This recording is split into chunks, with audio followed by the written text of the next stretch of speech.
A beautiful marriage shattered in a single moment. Aisha believed she had the kind of marriage people secretly envied. 10 years of togetherness. Morning coffee shared on the balcony. Late night movies under one blanket. Inside jokes only they understood. A love that felt safe, warm, unbreakable. To the world, Aisha and Adam were the perfect couple. And she believed it too. Adam was gentle, patient, always smiling. He never raised his voice. Never missed anniversaries. He held her hand in public like he was proud to call her his wife. When people said, "You're so lucky, Aisha. Your husband is a dream," she smiled and replied, "I know, I really am." She trusted him with her heart, with her life, with her future, until one ordinary evening destroyed everything. It was raining that day. The kind of rain that makes the city look softer, quieter, kinder. Aisha reached home early from work. Her heels clicked against the marble floor as she unlocked the door. The house was silent. No music, no TV, no smell of dinner. She placed her bag on the sofa and walked into the bedroom. That's when she saw it. Adam's phone, vibrating on the bedside table. She never touched his phone before. Never felt the need to. Trust never needs proof. But the screen lit up. "I miss you already. When can I see you again?" Her heart skipped. She told herself it was nothing. A misunderstanding. A joke. Still, her hands were shaking as she picked it up. The phone unlocked easily. Their anniversary date. Her fingers trembled as she opened the message. And then another. And another. Messages filled with hearts. Late night calls. Hotel bookings. Photos she had never taken. Her world tilted. Her breath disappeared. The man she slept beside every night was living another life. She sat on the edge of the bed for a long time, staring at the wall, listening to the rain hit the windows. Every memory replayed in her mind. The business trips, the sudden late meetings, the phone he never left unattended. How blind love can be. How cruel truth is. When Adam came home, he was smiling. "Hey love," he said casually. "You're early today." She didn't answer. He noticed the phone in her hand. The color drained from his face. "Aisha, listen, I can explain."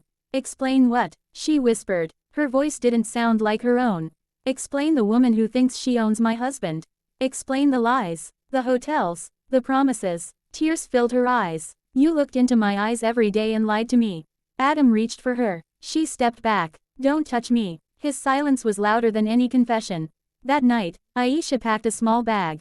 Not because she had nowhere to go, but because she could no longer stay. She placed her wedding ring on the table, next to the photo from their honeymoon. The happiest version of herself. Before the lies, before the betrayal, before the truth. Some marriages don't end with shouting. They end with silence, with broken trust, with a heart that loved too deeply. Aisha walked out of that house carrying only her bag, and a heart that would never love the same way again. Because sometimes, the most beautiful marriages are only beautiful lies. Aisha didn't cry when she left. Not on the stairs, not in the car. Not even when the city lights blurred through her windshield. She cried 3 days later, in her childhood bedroom, on the same bed where she once dreamed of fairy tale love. Her mother sat beside her, brushing her hair softly. "Some people come into our lives to teach us," she said gently, "not to stay forever." Aisha closed her eyes. She had given Adam her youth, her loyalty, her entire heart, and he gave her lies. Adam called every day. Voicemails filled her phone. "I made a mistake.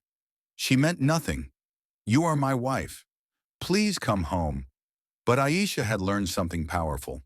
A broken mirror can be glued together, but you will always see the cracks. Weeks passed. Aisha returned to work. She smiled again. Slowly. She walked taller. She spoke stronger. Pain didn't disappear. It transformed into courage, into dignity, into self-respect. One evening, Adam stood outside her office. He looked thinner, older, lost. "I ruined everything," he said. She looked at him for a long moment. The man she once prayed for, the man she once trusted with her soul. "You didn't just lose a wife," she said quietly. "You lost a woman who loved you with her whole heart." Then she walked away. Not because she hated him, but because she finally loved herself more. Some endings are painful, but some endings are the beginning of a stronger woman. And Aisha was no longer the woman who believed in perfect couples. She believed in herself now.